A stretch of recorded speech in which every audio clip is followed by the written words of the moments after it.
And what that would, but unfortunately that one, they are not, I mean, these are community members who are testing the OCL. And if they are to test it, they would test it on whatever is on their desktop or mini server.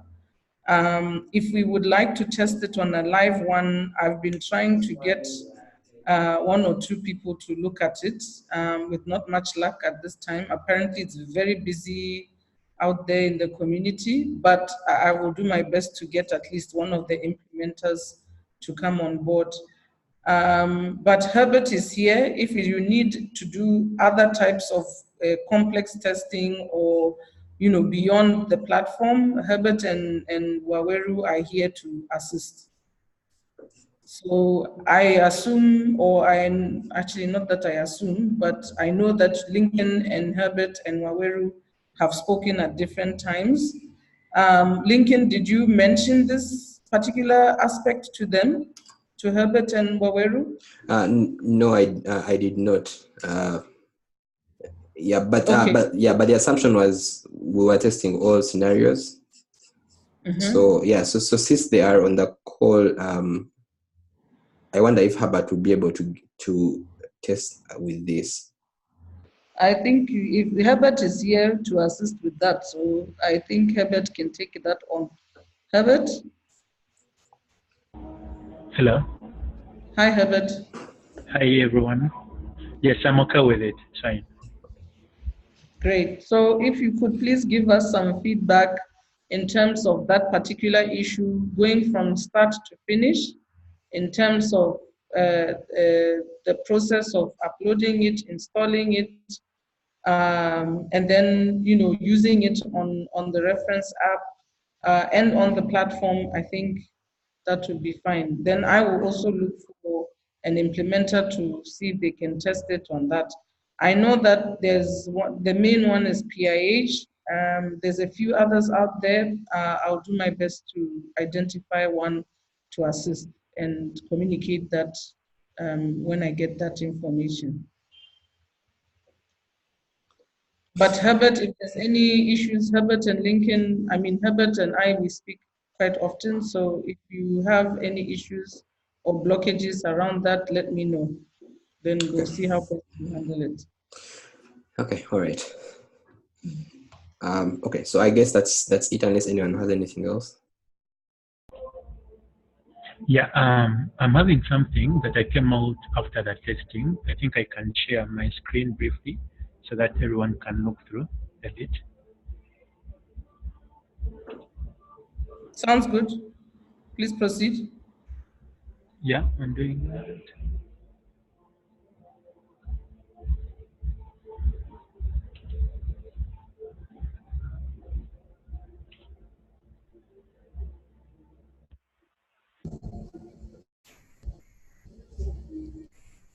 Does really everyone view my screen?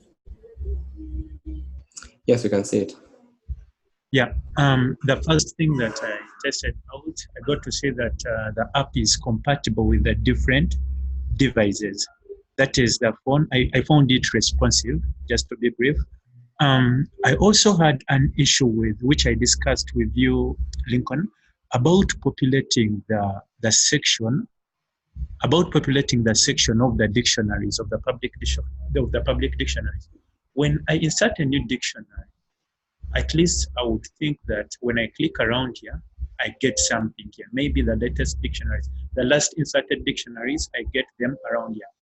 But after creating a dictionary from this section, then I check in my public sections, I check here in the public dictionaries.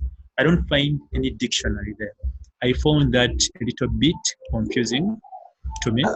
You mean that there's no default, nothing is shown by default. But if you search, does it show up? Yeah, nothing is shown by default, but when you search, you find it. So I was thinking that at least you can get something which can be shown by default. Maybe the one that you have just inserted plus some others that were last inserted. Okay. As a side note, I think it used to do that, or it used to show something, and we elected to,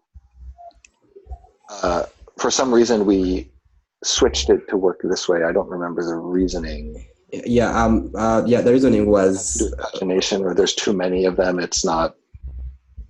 That's that.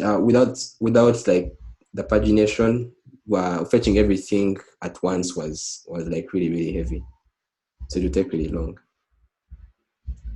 But it's worth filing a post MVP ticket to have some default things shown here. Yes. That ticket is up, but it would involve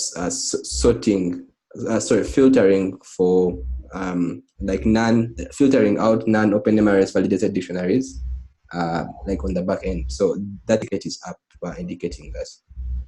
Right. Yeah, and we can also imagine doing something other than just listing. I mean, we could imagine, like as Herbert suggested, I think like the most popular or the latest updated or something, like some other variation of the search. So we show something on the screen. That would be a nice, if you can point that ticket to Herbert, maybe he can make a comment about what he would have expected as his behavior. Okay, so go on. Yeah, okay, fine. I also carried out the tests on Chrome, Firefox, and I found that the app was working fine. But when I tried to open it using Internet Explorer, it couldn't. Maybe my version of Internet Explorer was a bit down. I also found it important if we could at least have some icons, for example, here, around here, on home and public dictionaries, as we have this, to make it more clearer to the users. The other thing would be, Lincoln, I'm also wondering what really happens when we have an increasing number of dictionaries for the user. Do we have a long list that goes around here down, or they are paginated? They are not paginated. They are not paginated. Yeah. That means that we're having a long list that goes down. That is correct, yes. So of your own dictionaries? Yes, of your own dictionaries. That also applies for public dictionaries while searching areas. I see. Yeah. Okay, what could be better? I thought maybe in cases where we have so many dictionaries, we could have pagination around them.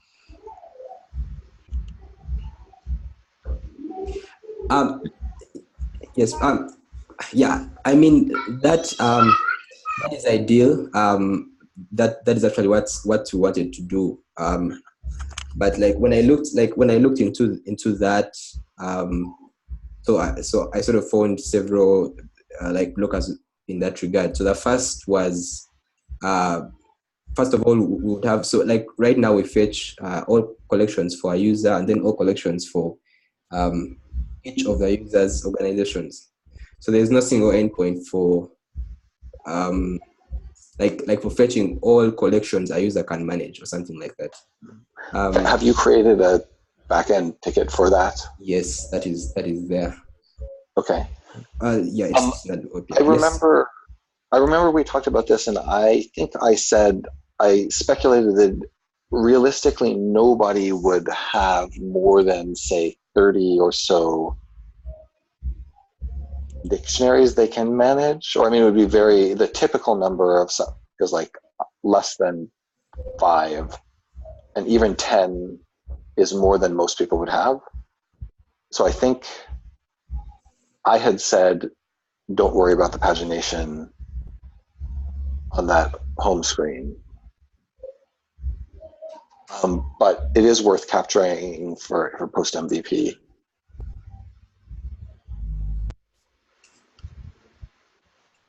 How about?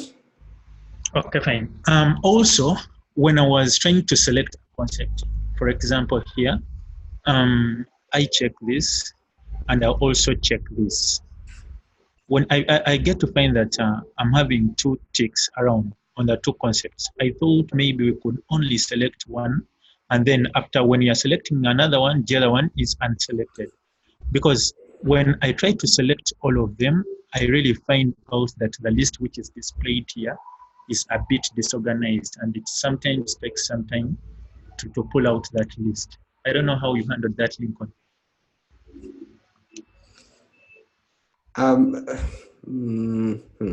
So I feel like that particular behavior is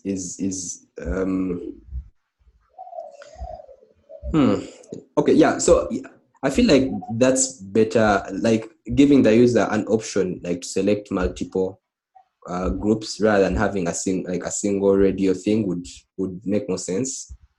But again, I found that implementation like that, so I guess Darius would have more insight on that. Yeah, it's intentional that we should be able to search by multiple at a time. Like if you want to search for symptom finding and finding all together, or if you want to search for diagnosis and symptom together or something, it is intentional that you should be allowed to have multiple checks. Okay, that means that I agree that in general the results come back in order that is a little bit weird. I think it is a backend problem more than something that the Andela team, like I think the backend OCL server just has not such great search result ordering for some reason. So I mean, I think, yeah, I definitely have noticed that, like when you know, as you do searches, sometimes things come back in not the order you expect. I think we've kind of documented that for the backend to address, but we don't expect them to get to it anytime soon. Yeah, I think that's right. Okay. The other thing was when I was trying to Sorry, one question. Did you just typed something to search and hit enter? Is that what you did? Just right now? Yeah. I'm wondering, why is the search concepts field empty on your screen right now? Because I thought you just did a search and hit enter. Shouldn't. Yeah, I was trying to type something. Mm-hmm. Wanted to type something deep. When I come here and I try to search for a given concept, and then I type in something, for example, like that, I need to first press enter in order to get the list. But I would think if at least at the typing, for example, when I'm having NE, then we get a list which starts with NE being displayed around you. I don't know how exactly.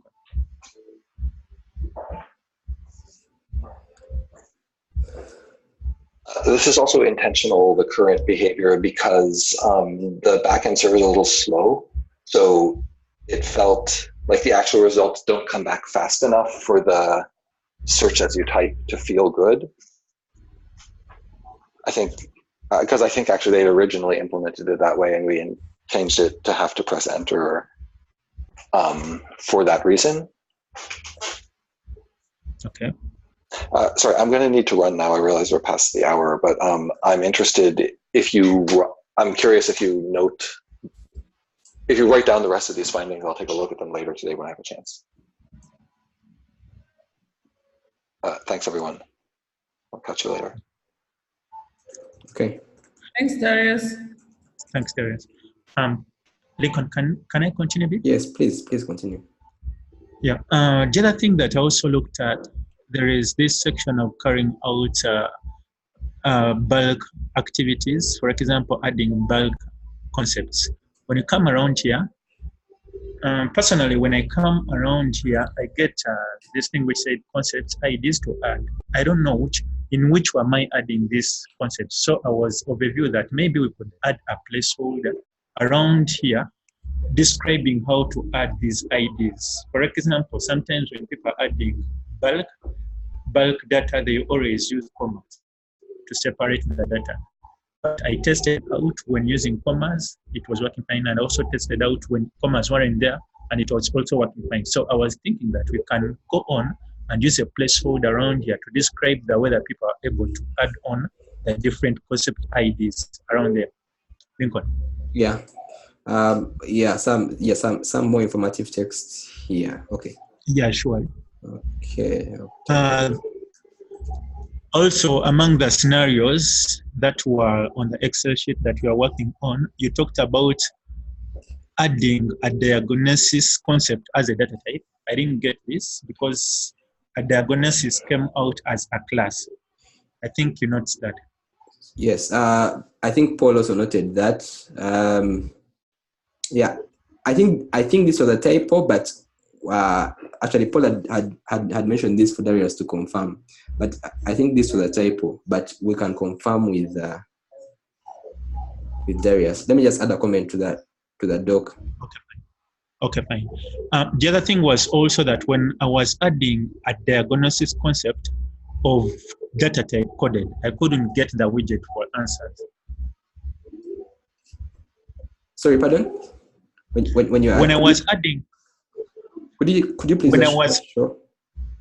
Yeah. Can I come again? Could you demonstrate that? I could, when I came around,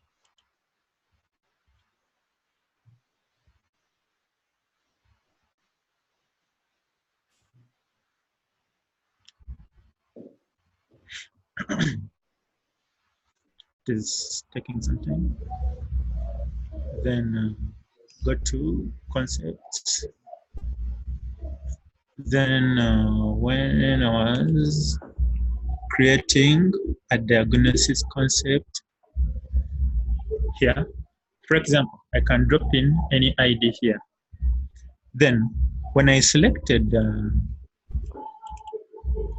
coded, Yes. I thought I could get something to do with a widget for answers. So concepts of data type coded should have, sorry, can have answers. Yeah. Because according. I think should point that out on. Can you okay, so let me okay, could you please note these things down on the sheet? Is it possible? Yeah, it is very possible. I have the sheet. I'm going to share it with you. Yes, and I think for this one in particular, I'm going to just get what you write on the sheet and then share it on talk. Yeah, because right now only concepts of type answers can have answer mappings. If you want to do the coded with answers, you'd have to use create a different kind of concept. Okay. The other thing was I also tried to add at least 50 IDs of concepts using the bulk. Okay. And this took around 6 minutes to get done. 6 minutes. You said 50 IDs? Yeah, 50 IDs of concepts. 50 IDs took 6 minutes, okay? Yeah, this took me 6 minutes to get added. I also tried to insert IDs which were not correct, and I found out that actually the errors were correct, which were being put out. Those IDs were not inserted. And I saw that message within the error message. Okay. Yeah, and my last thing would be, are we very sure that every concept is going to be of more than 3 characters? Because when I try to go and search for a given concept, I find out, for example, let me go here. I find out in our search filter, you must enter at least 3 characters. So I'm just wondering, lifetime, are they going to be more than either 3 or more? I think the goal of that was to make sure that you have relevant search results. But again, Darius would be the best person to answer that question. Yeah, because when I come around here, yes. let me first remove this. Then add. You get to say that the search query must contain at least 3 characters. So I'm just wondering, when you're having less than 3 characters with time, what will happen? Yeah, that's a good. Actually, there's actually a concept called no. Yeah. So yes, so just note that down on the sheet. We'll see what Darius thinks about that in particular. Okay, fine. I'm going to make sure that I avail you with that sheet because I already have it jotted down. And just a quick one. So the thing you mentioned about the coded data type, I Okay. mean, now that I think of it, I think we were making the decision to show answers or not based on the class, not the data type. Okay. So I think it would be important for you to include that, like whether there are data types which can determine whether or not you would want to add a set to one answer. Okay, fine. Maybe the last thing is I also had Cynthia. Thank you. That's okay. Go on. Cynthia, I also had a call with Waweru, and Waweru had some idea of using Bamboo. I think when he gets here, we'll explain it in a better way. Thank you. I think Waweru just dropped off. He had been coming in and out of the call. So I think if he has any contributions, kindly ask him to include those contributions on the top thread, the one where we are tracking all the different activities regarding the test, as well as the development of OCL. So either he can include his comment in the Excel sheet or on the top post. My recommendation definitely would be on the top post so that others can weigh in. Perfect. But I saw him earlier. Unfortunately, he has dropped off. Do you have an idea of what he wanted to say? He really was talking about using the Bamboo server for carrying out that test, and I had agreed that he'll come on call and he explains it more. Okay. So, okay, if that's the case, please ask him tomorrow to make his posting, and then we can take it from there. We can just inform Lincoln, and then we take it from there. What was the reasoning behind using the Bamboo server versus the status quo? He was like, maybe if we are trying to go manual, but we can also use the automated means. Well, at this time we have been doing most of our testing manually. So if there's an additional one that he wants to bring in, then please let him do so. In fact, it's not about asking, we just need to do it. We have run out of time. So please encourage him to actually just go ahead and do the testing on the Bamboo server and give us the results, the same way that you have done for your manual testing. Okay, fine. Yeah, and then with the ones that you have brought up today, I assume what you can fix in this period, please look at fixing. If not, then we need it documented so that those who are coming after this project can continue. So I would encourage both you, Herbert, and Lincoln to ensure that whatever hasn't been documented, we document it so that in the last week we don't have a rush. Sure. Otherwise, thank you very much. Thank you, Lincoln, for your work. We appreciate as always, and we look forward to engaging with you on talk regarding those two topics. I am going to send a post to Jonathan regarding loading the updated CL on the current OCL, and then we take it from there. Okay, cool. All right. Thanks, everyone. Okay, thanks.